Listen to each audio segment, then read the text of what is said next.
Hello everyone, and welcome back to our channel, where we bring you face to face with figures from the past and talk about their history. When we think of Marie Antoinette, we often picture the queen of excess, the woman who supposedly said, "Let them eat cake." But was she just a frivolous, out-of-touch monarch? Or was she a young girl thrown into a political game she never asked to play?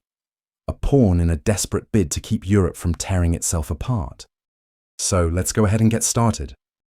To understand Marie Antoinette, you first have to understand the world she was born into. Mid-18th century Europe was a hornet's nest of rivalries, ambitions, and ancient hatreds. For hundreds of years, the two great continental powers, the Bourbon kings of France and the Habsburg dynasty of Austria, had been locked in a bitter struggle for dominance. They were the sworn enemies, and their constant wars had left the continent scarred and exhausted. At the heart of Austria was one of the most formidable women of the century, Empress Maria Theresa. She wasn't just a ruler, she was a survivor. She had fought tooth and nail to secure her own throne in a world that believed a woman couldn't rule, and she had spent decades battling her rivals, most notably the brilliant and ruthless King Frederick the Great of Prussia. Maria Theresa was a pragmatist, and she was tired of war. She must have looked at her vast empire and her many children and decided that peace had to be secured, no matter the cost. And that's when the unthinkable happened. Faced with the growing power of Prussia, the old enemies decided to become new friends. In a shocking move that historians now call the diplomatic revolution, France and Austria put aside their centuries of hatred to form an alliance. It was a fragile, unnatural partnership, built not on trust, but on the shared fear of a common enemy. In the 18th century, there was only one way to truly seal an alliance like this: with a marriage. Maria Theresa knew that this new peace needed to be cemented in blood, and she had the perfect person for the job: her youngest daughter, a charming and pretty little girl named Maria Antonia. This child would be the human glue for the Franco-Austrian alliance. Her entire life would be dedicated to one single purpose. Her destiny was to become the Queen of France.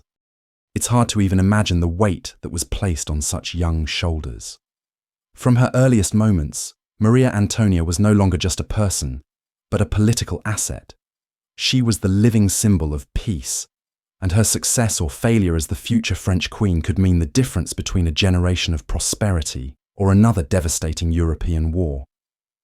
For Maria Theresa, it was a calculated political move. But for her daughter, it was the beginning of a life that would never truly be her own. But for all the political weight placed on her future, the childhood of the little Archduchess Maria Antonia was surprisingly carefree. You might imagine a future queen being subjected to a strict and demanding regimen from birth, but in Vienna, the opposite was true. She was the 15th of 16 children, the baby of the family, and by all accounts, she was doted on. Her mother, the Empress Maria Theresa, was a powerful and often severe ruler, but she had a soft spot for her youngest daughter, whom she called My Little Antoine. And so, while her older siblings were married off or sent to fulfill their own political duties, Antoine was allowed to simply be a child. She spent her days playing in the gardens of the Schönbrunn Palace, surrounded by her dogs, enjoying a life that was fiercely protected from the harsh realities of the world. She was charming, lively, and a little bit spoiled. It's easy to see why her governesses and tutors found it so hard to discipline her. She was so full of life that forcing her to sit still and study must have felt like caging a butterfly. Unfortunately, this protected, happy-go-lucky childhood came at a steep price. Her education was a disaster. By the time she was a young teenager, the future Queen of France could barely read or write properly, even in her native German. Her French was clumsy and full of German phrasing, and her knowledge of history and politics was practically non-existent. She was intelligent, but she was lazy and completely undisciplined when it came to her studies. Her mind was on music, dancing, and games, not on the complex etiquette and brutal politics of the court she was destined to join. This wasn't just a simple oversight, it was a catastrophic failure to prepare her for her role. While her mother was busy running an empire, Antoine's tutors simply gave up, choosing to coddle the sweet-natured girl rather than force her to learn. They shielded her from anything difficult, anything unpleasant. It must have seemed like an act of kindness, preserving the innocence of this beloved child for as long as possible. But the clock was ticking, and the French court, a viper's nest of tradition, gossip, and intrigue, was not a place for innocent children. She was being sent to the most sophisticated and dangerous court in Europe, and she was completely, utterly unprepared. And so, in the spring of 1770, the time finally came. The 14-year-old Marie Antoinette, now officially the Dauphine of France, had to leave her home forever. A massive procession, a river of gold carriages and hundreds of horses, snaked its way from Vienna across the Holy Roman Empire, heading for the French border. For 2 weeks, she was celebrated in every town she passed through. It must have felt like a grand adventure. But the real goodbye, the true and brutal severing of her old life, was yet to come. The handover was to take place on a tiny, neutral island in the middle of the Rhine River, the natural border between the German-speaking lands and France. A special wooden pavilion had been built for the occasion, with 2 entrances. On the east, an Austrian delegation waited to say their farewells. On the west, a French delegation waited to receive their new princess. But before she could cross from one side to the other, she had to undergo one of the most bizarre and, for me, one of the most cruel royal ceremonies imaginable. The French court protocol was absolute. The future Queen of France could not bring a single thread, a single pin, a single speck of dust from her foreign home into her new one. She was led into a central chamber and told to undress, completely. Every last item of Austrian clothing, from her gown to her shoes to her undergarments, had to be removed. Nothing from her old life was allowed to cross the border with her. Not a single ribbon, not a locket, not even her pet pug, Mops, who she adored. Her Austrian ladies-in-waiting wept as they said their goodbyes, and then they too had to leave her. It's hard to even imagine how humiliating and terrifying this must have been. For a few moments, this young girl stood naked and alone in a room full of strangers, stripped of everything familiar. It wasn't just about clothes. It was a symbolic stripping of her entire identity. She was being told, in no uncertain terms, that her past, her childhood, her very self, was now worthless. Then, the French ladies entered and began to dress her again, from the skin out, in the stiff, elaborate fashions of the French court. She wasn't just wearing a new dress. She was wearing a new identity. In that moment, the Austrian Archduchess Marie Antoinette ceased to exist. Marie Antoinette was born.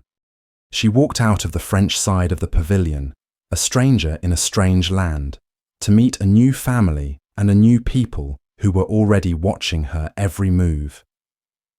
The ceremony on the Rhine was over, but her trial by the French court was just beginning.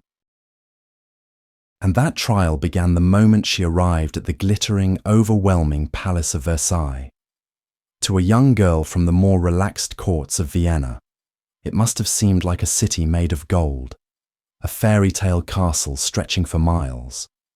It was the undisputed center of European power and culture, a dazzling monument to the absolute power of the French monarchy. But if Marie Antoinette thought she was entering a home, she was about to face a brutal awakening. Versailles wasn't a home. It was a stage.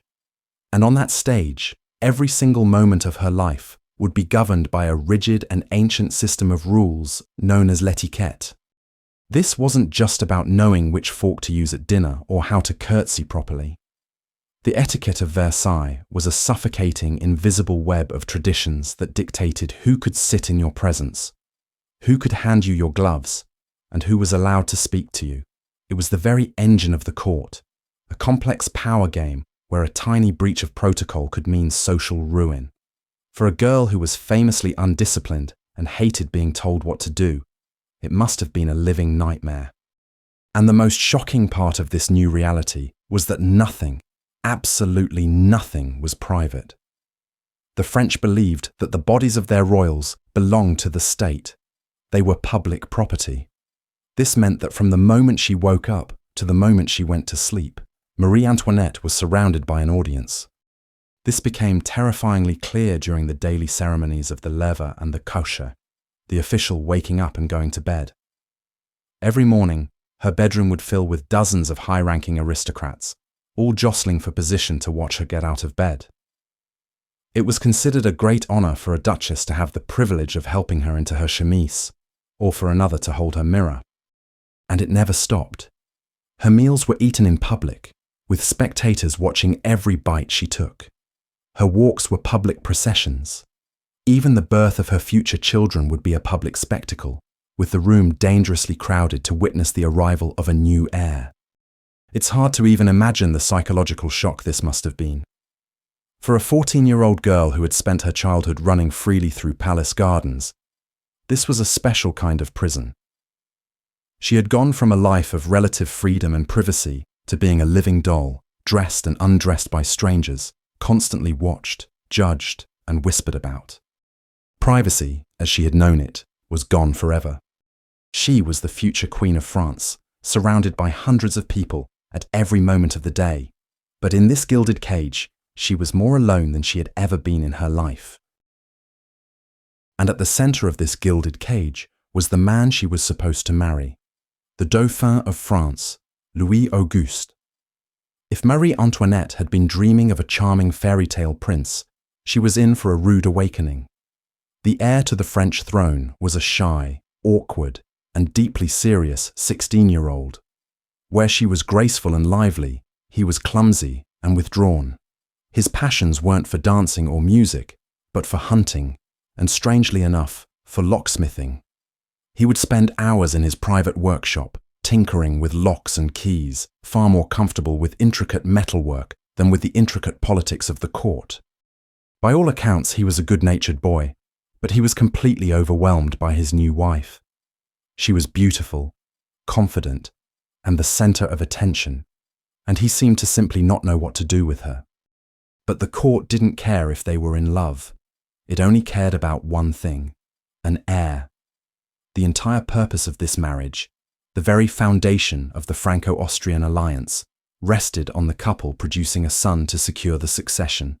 And so, after the grand public wedding, came the even more public wedding night, following another humiliating court ritual where the newlyweds were put to bed in front of an audience of courtiers. The doors were finally closed. The fate of Europe, it seemed, now rested on what happened in that room. And nothing happened. The marriage was not consummated. Not that night, not the next week, and not for a very, very long time. This wasn't just an awkward personal problem. It was a full-blown political crisis. Whispers turned into gossip, and gossip turned into vicious rumors that spread through the courts of Europe. Letters flew between Versailles and Vienna, with Marie Antoinette's mother, the Empress Maria Theresa, demanding to know why her daughter wasn't pregnant yet. The blame, of course, fell squarely on Marie Antoinette. She was the foreigner, the outsider. The French court, already suspicious of the Austrian, decided it must be her fault. She wasn't trying hard enough. She wasn't seductive enough. It's hard to imagine how humiliating this must have been for a teenage girl, to have the most intimate part of her life discussed and judged by the entire world, and to be found wanting. But the problem wasn't her. It was Louis. He seemed terrified of his wife and completely uninterested in his marital duties. For years, historians and doctors have debated why. Was it just his crippling shyness? Or was there a medical reason? Many now believe he may have suffered from a condition called phimosis, a physical issue that would have made the act itself painful and difficult. For a shy, insecure boy already buckling under the weight of his future crown, this kind of problem must have felt like a source of deep shame and embarrassment. For 7 long years, this agonizing situation continued. 7 years of pressure, gossip, and failure. It was in this period of frustration and public humiliation that Marie Antoinette began to seek an escape. If she couldn't be a successful wife, she would be the queen of fashion, of parties, of extravagant amusements. She started to build a world for herself, where she could forget the coldness of her marriage bed and the judging eyes of the court. Her one job was to produce an heir, and in the eyes of everyone, she had failed. And as Marie Antoinette tried to carve out a space for herself in this hostile court, she soon found herself in a silent battle with the one person who truly held power at Versailles, the king's official mistress, Madame du Barry. By all accounts, du Barry was beautiful and charming, but to Antoinette, who was the daughter of an empress, she was nothing more than a commoner, a former courtesan who had somehow clawed her way into the king's bed. In the rigid hierarchical world Antoinette had been raised in, a person like du Barry was an insult to the very idea of monarchy. It was a matter of principle. So she decided on a simple but devastating form of protest. She would not speak to her, not a single word. In the suffocating etiquette of Versailles, where a nod or a glance could make or break a career, this was the ultimate public snub. It was a declaration of war. Unfortunately for Antoinette, it was a war she was not equipped to win. This personal snub quickly spiraled into a major international incident. Madame du Barry, wounded and furious, complained to the king. The king in turn grew cold towards the Dauphin. And soon, frantic letters began arriving from Vienna. Her mother, the Empress Maria Theresa, was furious. The entire Franco-Austrian alliance, the very reason for Antoinette's marriage, was being threatened by what her mother saw as childish stubbornness. For Antoinette, it must have felt like a profound betrayal. She was supposed to be the future Queen of France, the highest-ranking woman in the land. Yet she was being ordered to humble herself before a woman she considered to be completely beneath her. For months, she resisted, digging in her heels in her first real attempt to wield some kind of power. But the pressure was relentless. Finally, on New Year's Day of 1772, she broke. As the court gathered, she walked towards Madame du Barry and, in a quiet voice, uttered a handful of meaningless words. There are a lot of people at Versailles today. The battle was over. The words themselves didn't matter. The act of speaking was a total surrender. It was a humiliating public defeat, and for the first time, Marie Antoinette learned a brutal lesson about the true nature of power at Versailles. It wasn't about bloodlines or titles. It was about who had the king's ear. And in that contest, she had lost. It was her first political failure, but it would not be her last. And so, for the next few years, life at Versailles settled into a strange and frustrating routine. Marie Antoinette, still a teenager, threw herself into a whirlwind of parties, fashion, and gambling, trying to build a world of pleasure to distract from her public humiliation and private loneliness. Her husband Louis retreated further into his own world of hunting and locksmithing. The unconsummated marriage remained the court's favourite gossip, and the Franco-Austrian alliance looked more fragile than ever. But in the spring of 1774, everything changed. King Louis XV, now 64 years old, fell ill after a hunting trip. At first, it seemed like a simple fever, but soon the horrifying truth became clear. It was smallpox. In the 18th century, this was a virtual death sentence. The glittering palace of Versailles, usually a hub of noise and activity, fell into a hushed, terrified silence. Courtiers who had once fought for a spot near the king now fled, terrified of the contagion. In a final, bitter irony, Madame du Barry, the king's beloved mistress, was banished from his bedside. The church would not give the king his last rites while she remained. For 10 agonizing days, the court held its breath. A single candle was placed in the window of the king's bedchamber, a signal to the anxious courtiers waiting below. As long as it burned, the king was alive. And as long as he was alive, Louis and Antoinette were still just the Dauphin and Dauphine, a sidelined, slightly pathetic young couple. Then, on May 10th, at 3:15 in the afternoon, an attendant snuffed out the flame. In the courtyard below, there was a sudden, deafening roar.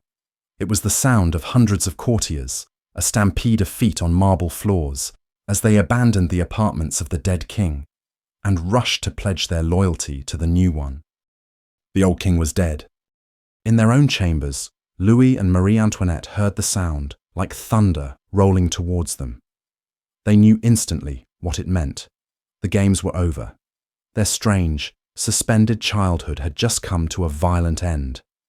Overwhelmed by the sudden, crushing weight of their new reality, the two teenagers fell to their knees.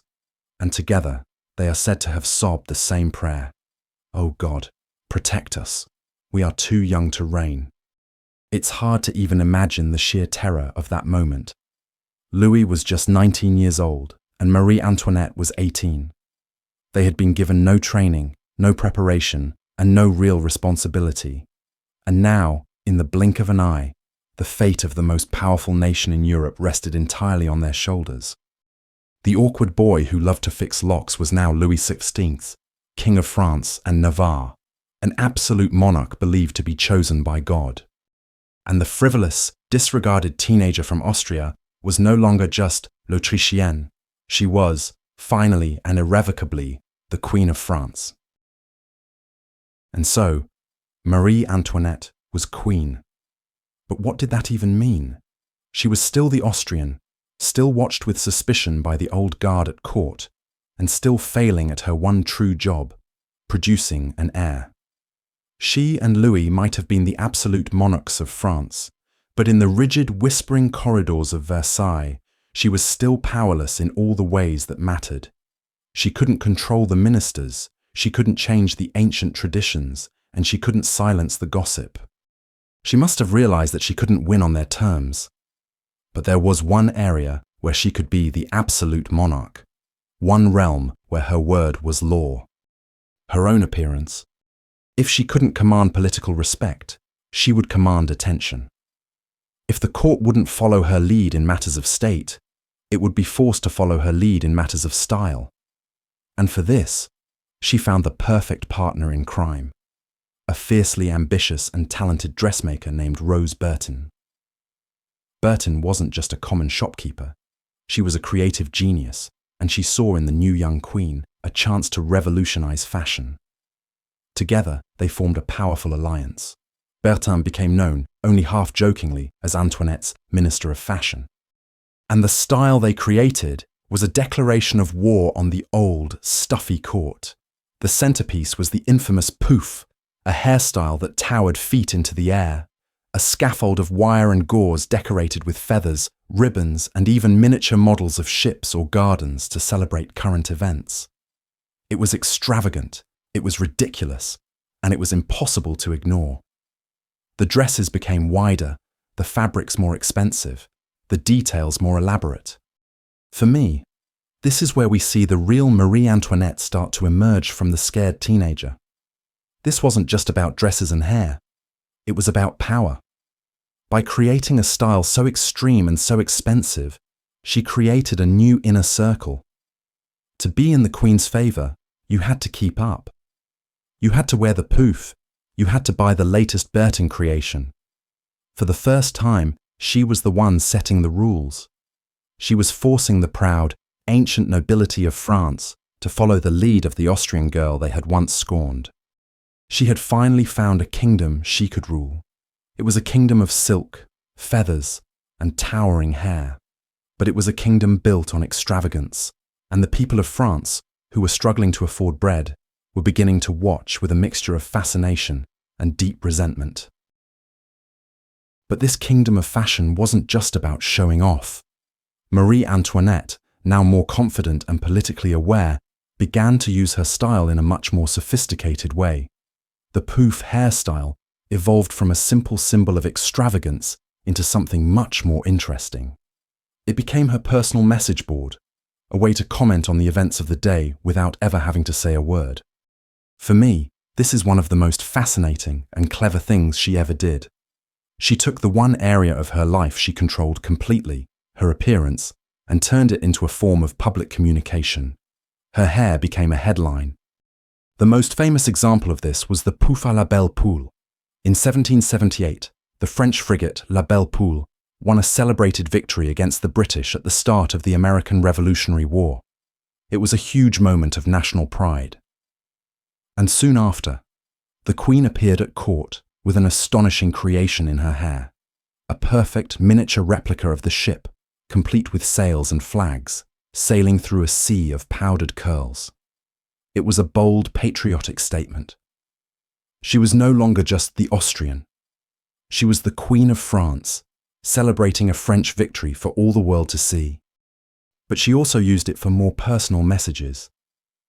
After her husband, King Louis XVI, was successfully inoculated against smallpox, a terrifying and risky procedure at the time, she celebrated with the pouf à l'inoculation. This hairstyle was a complex allegory, featuring a snake, representing medicine, climbing an olive tree, representing the peace and life the king's survival would bring. Considering his grandfather, Louis XV, had died horribly from that very disease, this wasn't just a fashion statement. It was an expression of profound relief and a celebration of modern science. She was turning her body into a political cartoon, a living newspaper. It was a way of participating in the life of the nation, of showing she was engaged and informed. She had found a way to speak to her court and her country in a language they couldn't ignore. Unfortunately, while the court may have understood the clever symbolism, the public saw something else entirely. They didn't see a political statement. They saw a queen with a boat in her hair. And as the price of bread continued to rise, this image of unbelievable, almost comical, extravagance began to look less like a clever power move and more like a slap in the face. But even this kingdom of fashion, this world of poufs and political statements, was still a performance. It was still a public life, lived under the constant judging gaze of the court. The cleverness of her hairstyles couldn't change the fact that she was still trapped in the gilded cage of Versailles, still suffocated by its endless etiquette. She was the queen, but she had no privacy, no place to simply be herself. She must have longed for an escape, not just a distraction, but a real physical place where the rules of Versailles didn't apply. And her husband, the quiet, kind-hearted Louis XVI, seemed to understand this. In 1774, he gave her a gift that was more valuable than any diamond necklace. He gave her a key. It was the key to the Petit Trianon, a small, elegant chateau on the grounds of Versailles, and he told her that it was her own. No one, not even the king himself, could enter without her personal invitation. For the first time in her life in France, she had a space that was truly hers. And what she did with that space is, for me, the most telling thing about the real Marie Antoinette. She didn't want another miniature Versailles. She wanted the opposite. Inspired by the fashionable new ideas of philosophers like Jean-Jacques Rousseau, who argued that nature was pure and society was corrupt, she set out to create a world that felt simple, private, and natural. First, she tore up the formal geometric French gardens around the chateau. Those gardens, with their straight lines and perfectly trimmed hedges, were a symbol of the old monarchy, of man's absolute control over nature. In their place, she created a winding, romantic English-style garden, with rolling hills, a grotto, and groves of trees that were allowed to grow freely. It was designed to look like an idealized countryside, a place for quiet walks and private thoughts. But the real heart of her new world was the Hameau de la Reine, the Queen's Hamlet. This was her ultimate fantasy, a perfect rustic peasant village built from scratch beside a man-made lake. It had a mill, a dairy, a farmhouse, and 12 little cottages with thatched roofs and climbing roses. It was a stage set for a simpler life. Here, she and her closest friends could shed their stiff court attire, put on simple muslin dresses, and pretend. They would milk cows that had been scrubbed clean by servants, collect eggs from pristine chicken coops, and live out a fantasy of being simple country folk. It's easy to see this as the ultimate folly of a spoiled queen, but it's also heartbreakingly naive. This wasn't just a game, it was a desperate attempt to find an identity outside of the queen. It was a place where she could be a mother to her children, away from the prying eyes of the court, a place where she could feel for a few hours like a normal person. Unfortunately, her search for a private, simple life would become the most public and damaging scandal of her reign.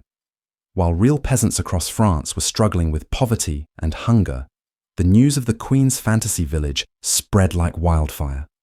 They didn't see a woman desperate for an escape. They saw a monarch mocking their suffering, playing at being poor in a custom-built paradise that cost a fortune. Her private paradise had become a public symbol of everything they hated about her. But the problem with the Petit Trianon wasn't just the bad press it was getting from the public. The real, immediate damage was happening inside the walls of Versailles itself. In her quest for privacy, Marie Antoinette had broken the most fundamental, unwritten rule of the French monarchy. You have to understand that for the French aristocracy, access to the monarch was everything. It was their entire world. Being seen with the king, being invited to a royal hunt, having the privilege of watching the Queen get dressed, these weren't just quaint traditions. This was how power, wealth, and influence were distributed. A casual word from the Queen could secure a military commission for your son or a massive pension for your family. Being close to the royals was the full-time job of every high-ranking noble in France. And Marie Antoinette had just told them all that they were fired. She retreated to her little paradise at Trianon and pulled up the drawbridge. Instead of the great dukes and duchesses of France, her inner circle was now made up of a handful of personal favourites, like the sweet-natured Princesse de Lamballe and the charming, ambitious Duchesse de Polignac. This was her clique, her private society, and if you weren't in it, you were out. Completely. For a duke or a count whose family had served the crown for centuries, this must have felt like a profound and humiliating insult. They had a right, they believed, to be in the Queen's presence. It was their birthright. And now, this Austrian woman was denying them that right, preferring the company of her new, hand-picked friends. She was telling them that their rank and their history meant nothing to her. And so, the very people who should have been her staunchest allies became her most vicious enemies. The excluded courtiers, with their pride wounded and their access to power cut off, had nothing to do but stand in the halls of Versailles and gossip. They were the ones who started and spread the most poisonous rumours, the most vile caricatures, the most hateful lies. They painted her private life at Trianon as a den of debauchery, and her friendships as corrupt and unnatural. She had turned her back on the court, and the court would never forgive her for it.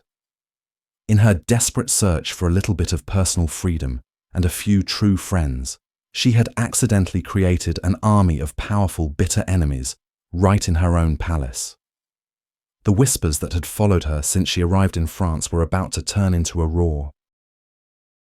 But while Marie Antoinette was losing the war for public opinion and making enemies at court, the original, agonizing problem that had defined her first years in France still lingered. 7 years had passed since her wedding day. 7 years of whispers, of humiliating medical questions, of desperate letters from her mother. And still, the marriage was not consummated. The Queen of France was still a virgin, and the succession was still unsecured. The pressure from Vienna was immense.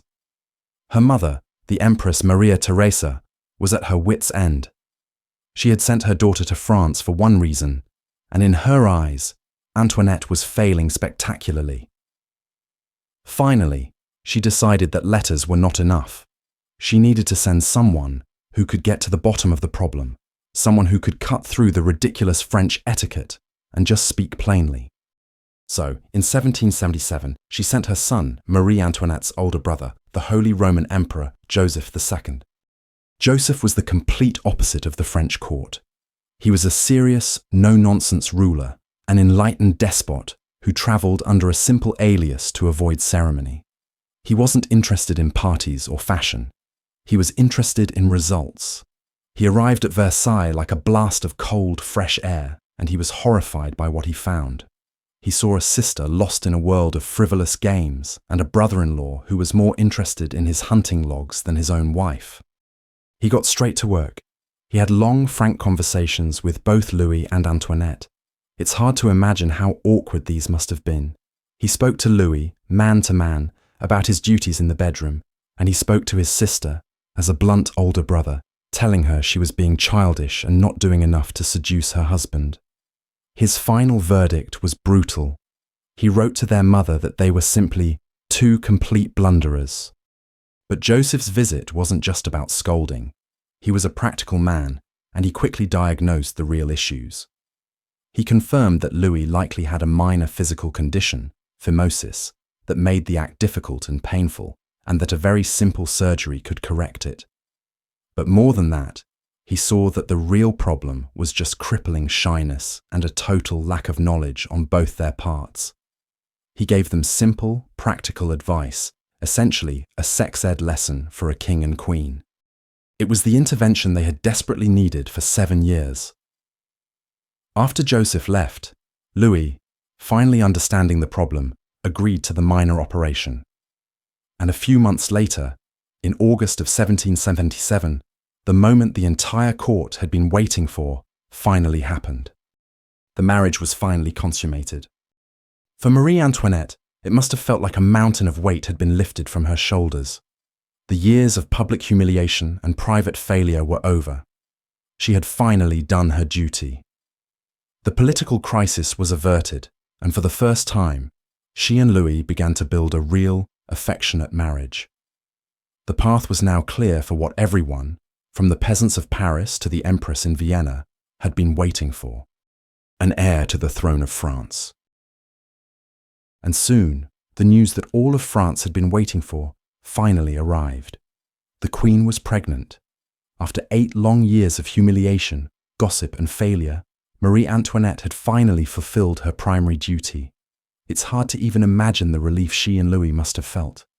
The constant pressure from Vienna and the judging eyes of the court could finally, for a moment, be forgotten.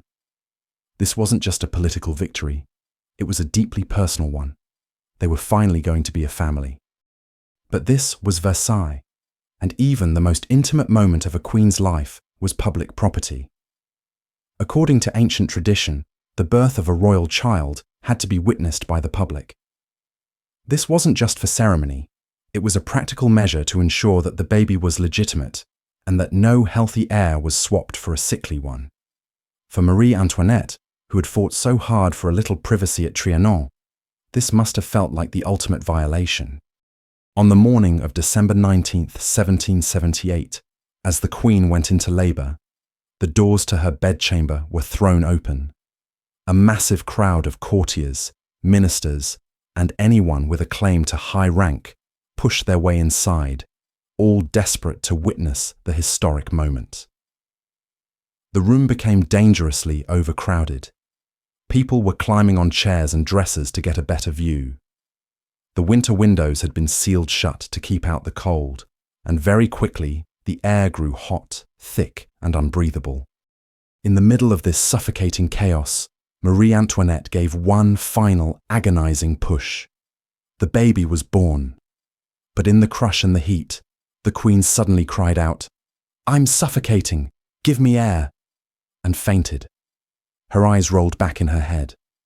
The royal physician, seeing her pale and lifeless, panicked and shouted that she was dying. And in that moment of sheer terror, the shy, awkward boy was gone forever. Louis XVIII, seeing his wife on the brink of death, acted with a speed and authority no one had ever seen from him before. He used his immense strength to force open the sealed windows, letting a blast of cold, fresh air into the room. Then, turning on the crowd, he roared for everyone to get out. The room was cleared. The doctor, his composure regained, performed an emergency bloodletting, and slowly, miraculously, the Queen began to stir. The immediate danger had passed. She was alive. And so was her child, a healthy baby girl who would be named Marie Thérèse. And with that single, decisive act, the centuries-old tradition of public royal births in France was over. For me, this moment shows the true depth of the love that had grown between Louis and Antoinette.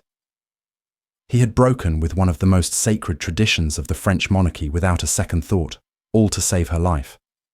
They had their first child, a daughter they would both adore, but the kingdom still did not have what it truly wanted. They did not yet have a dauphin, So, Marie Antoinette finally had a child, and her marriage to Louis, once a source of national crisis, had settled into a genuinely affectionate partnership. She had done her duty. But even with this newfound stability, she was still the Queen of France, a woman living under the constant, suffocating scrutiny of the court. And it was during this period that a figure from her past re-entered her life, a man who would become the subject of whispers and speculation for the next 200 years. His name was Count Axel von Fersen. He was a handsome, intelligent, and deeply romantic Swedish aristocrat who was making the grand tour of Europe.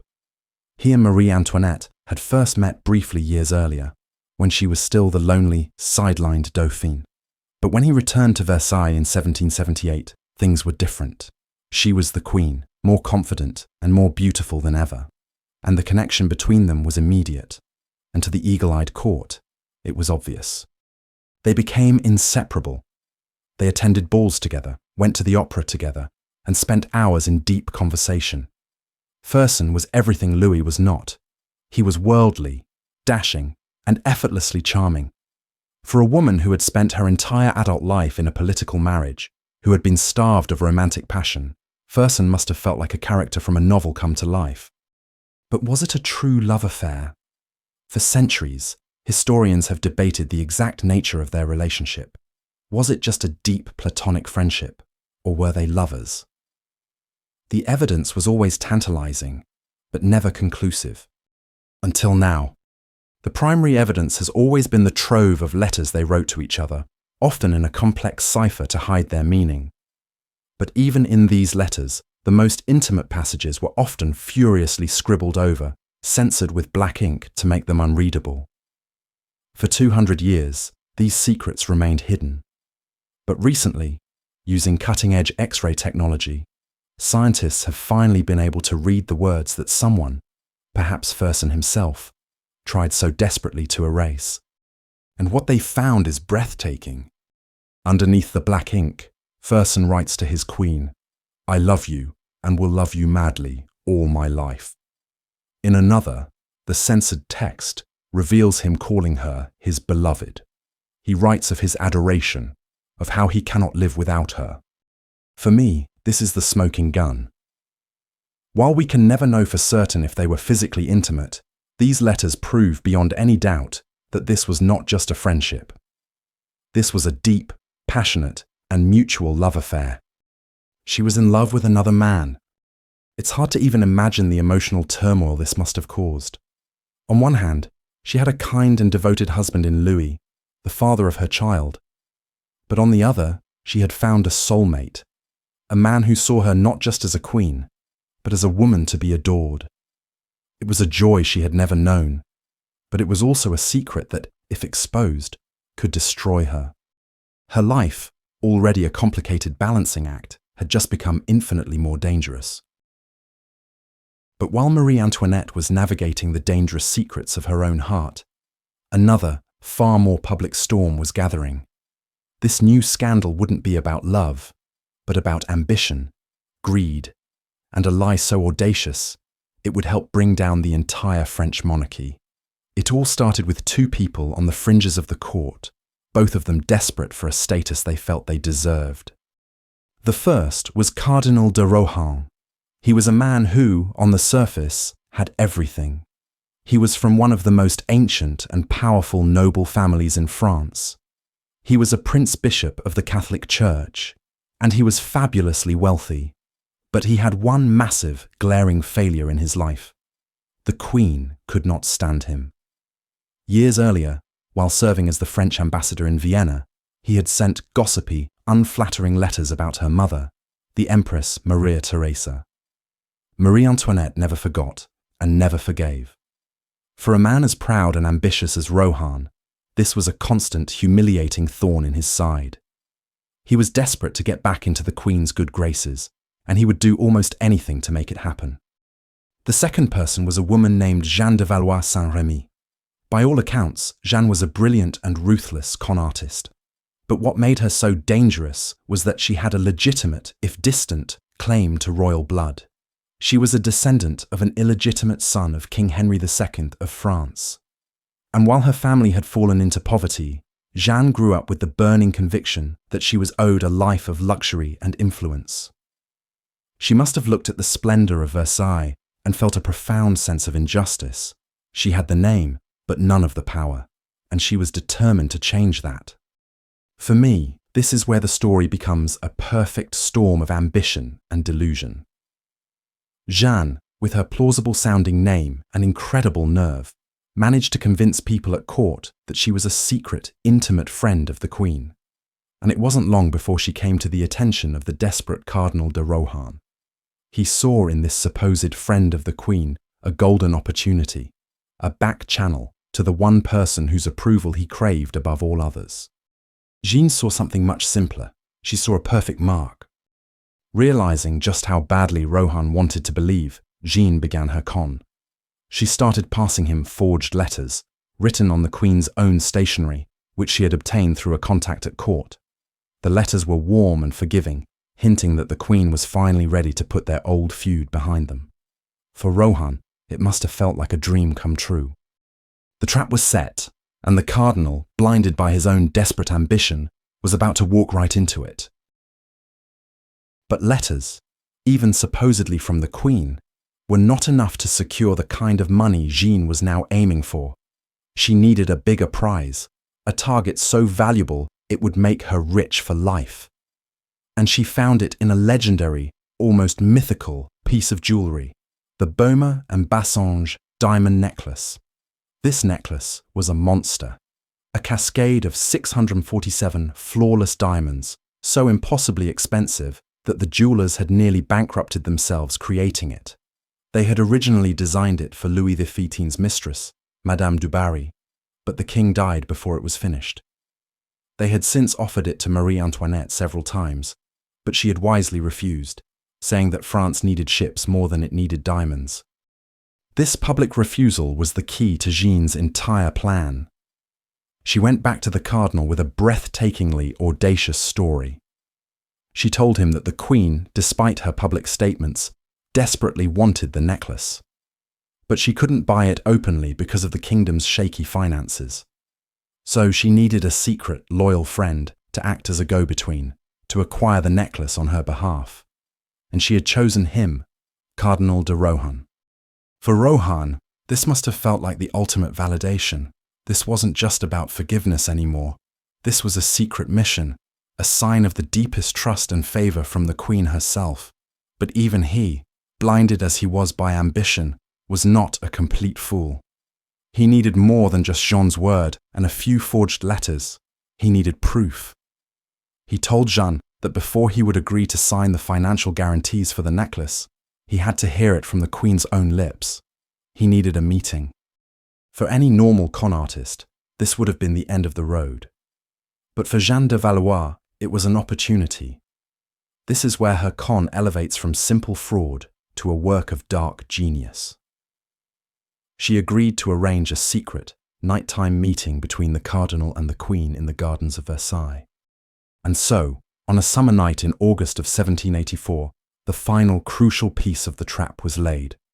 Jeanne led the Cardinal, his heart surely pounding in his chest, to a dark grove in the palace gardens. She told him to wait. A few moments later, a figure dressed in a white gown, looking unmistakably like the Queen, emerged from the shadows. For me, this is the most brazen part of the entire affair. The woman wasn't Marie Antoinette. It was a local prostitute named Nicole Leguet d'Oliva, whom Jeanne had hired because she had a passing resemblance to the Queen. In the darkness, keeping his distance as instructed, Rohan couldn't tell the difference. The woman handed him a single rose and whispered, "You know what this means." Before Rohan could even properly respond, Jeanne rushed in, warning that they were about to be discovered, and hurried the Queen away. The entire encounter lasted less than a minute, but it was enough. Rohan was completely and utterly fooled. He had seen the Queen. She had spoken to him. She had given him a rose. All his doubts vanished in that one, perfectly staged moment. He was now ready to do anything for her. The bait was taken. And so, with the Cardinal completely hooked, Jeanne de Valois reeled in her prize. Rohan, believing he was acting as the Queen's secret agent, signed the financial guarantees for the necklace. He took possession of the diamond monstrosity and, with a heart no doubt swelling with pride, handed it over to Jeanne to be delivered to the Queen. Of course, it never reached the Queen. Jeanne's husband immediately took the necklace to London, where it was broken apart and the priceless individual diamonds were sold off. Back in Paris, the jewelers, Baume and Bassange, waited for their first installment. And they waited. And they waited. The payment never came. Growing increasingly frantic, they wrote to the Queen, but received no reply. Finally, in a state of pure panic, they went directly to Versailles and begged for an audience. It was in the Queen's chambers that the whole sordid affair finally exploded. The jewelers presented their bill. Marie Antoinette, utterly baffled, simply stared at them. She reminded them that she had refused the necklace multiple times. It was then that the jewelers produced the contract, with the forged signature, Marie Antoinette de France. The Queen took one look at it and knew. A Queen of France would only ever sign with her given name. It was a forgery. The con was revealed. When Louis XVI was told, he was consumed with a cold fury. This wasn't just a theft. It was a direct attack on the honor of his wife, and by extension, the honor of the crown itself. He was determined to clear her name, to show all of France that she was the innocent victim. And in his anger, he made what was, for me, the single greatest political mistake of his entire reign.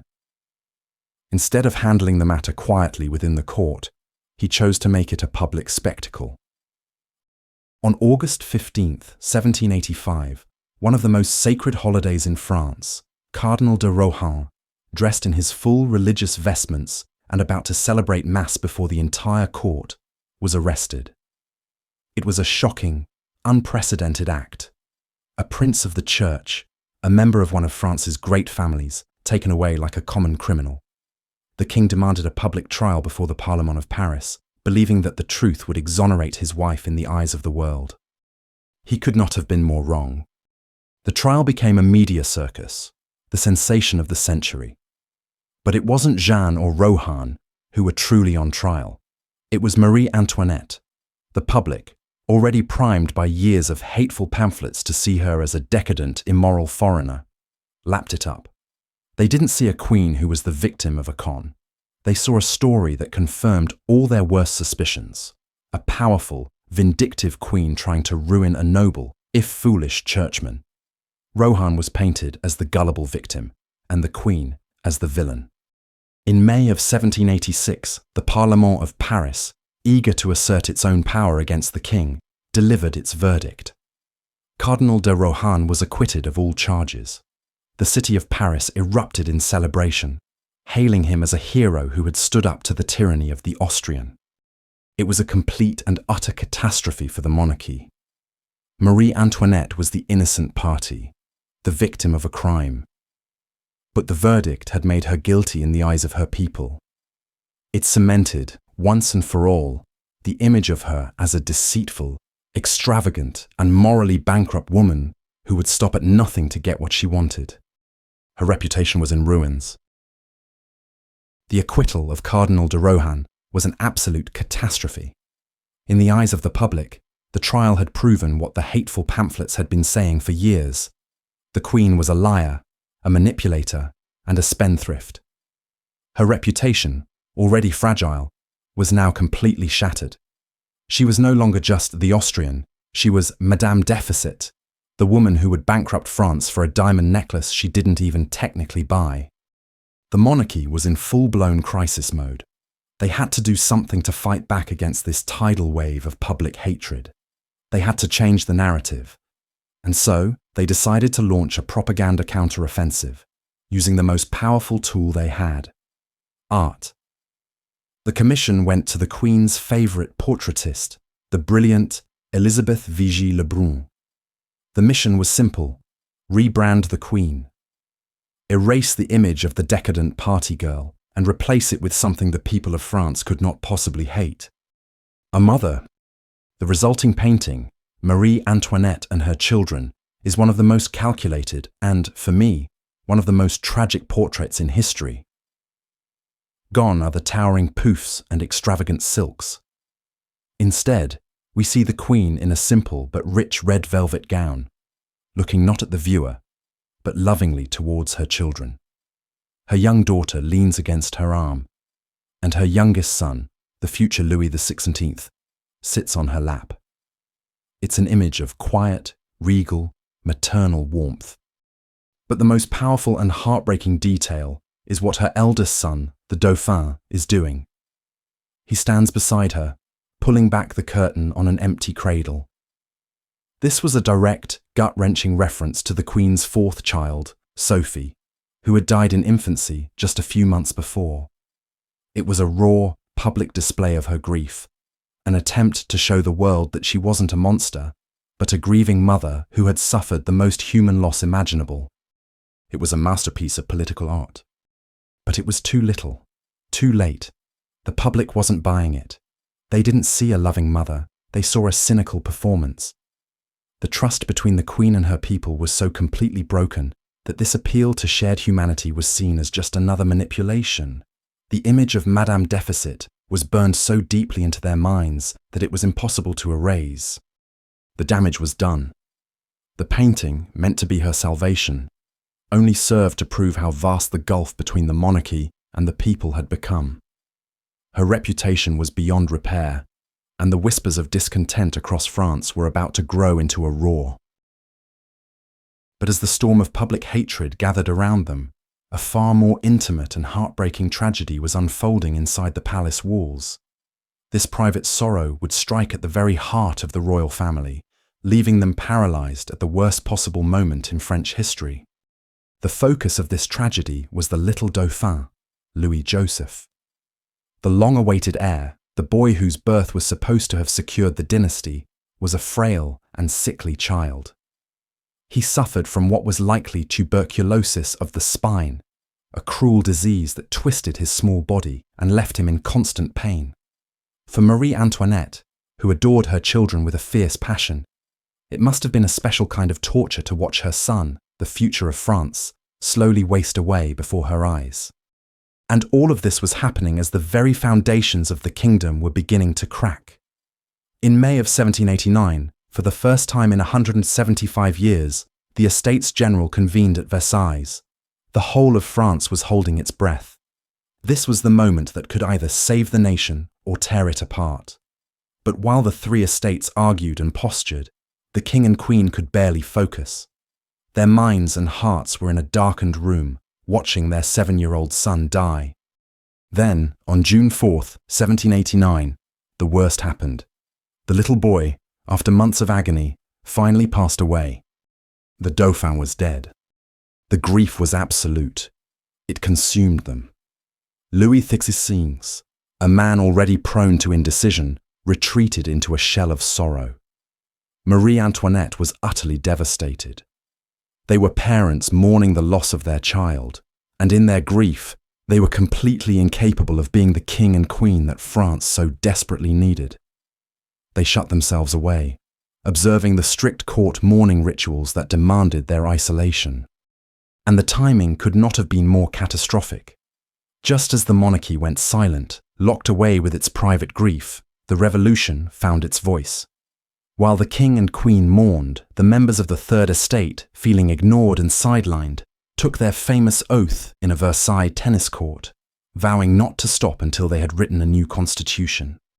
The monarchy was absent, and in that power vacuum the revolution truly began.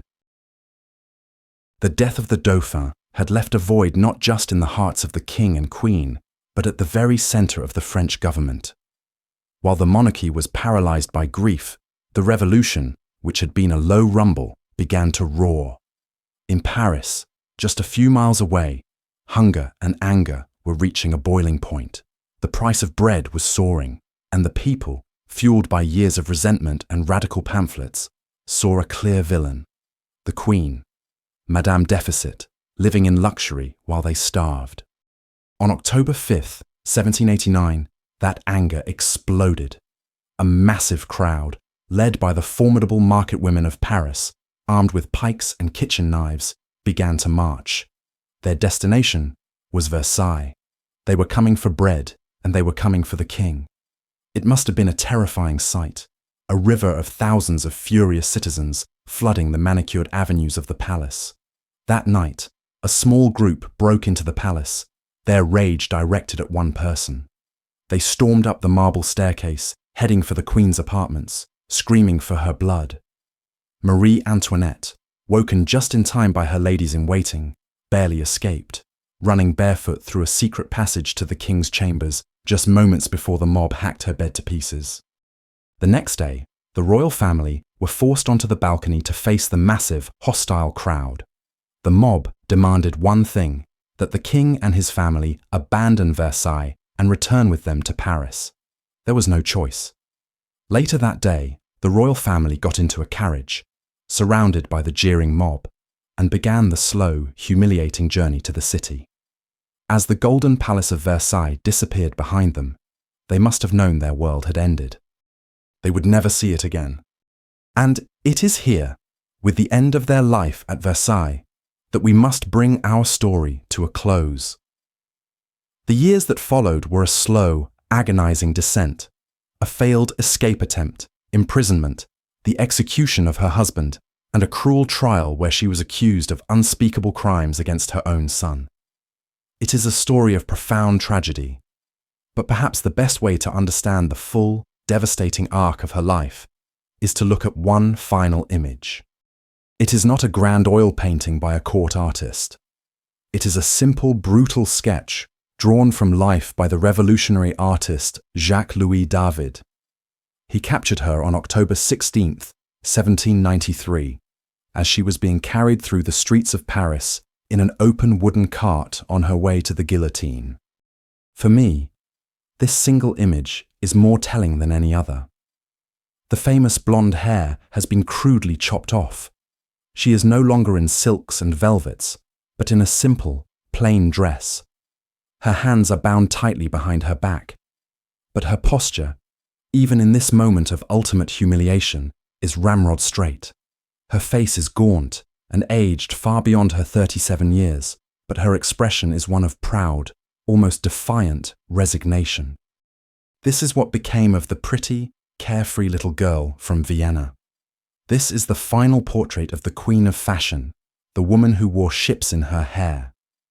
The journey from the golden cage of Versailles to the rough-hewn planks of the executioner's cart was complete. In the end, stripped of her crown, her children, and her dignity, she was once again just the Austrian, a foreigner being led to her death by a people who had never, not for one moment, accepted her as their own.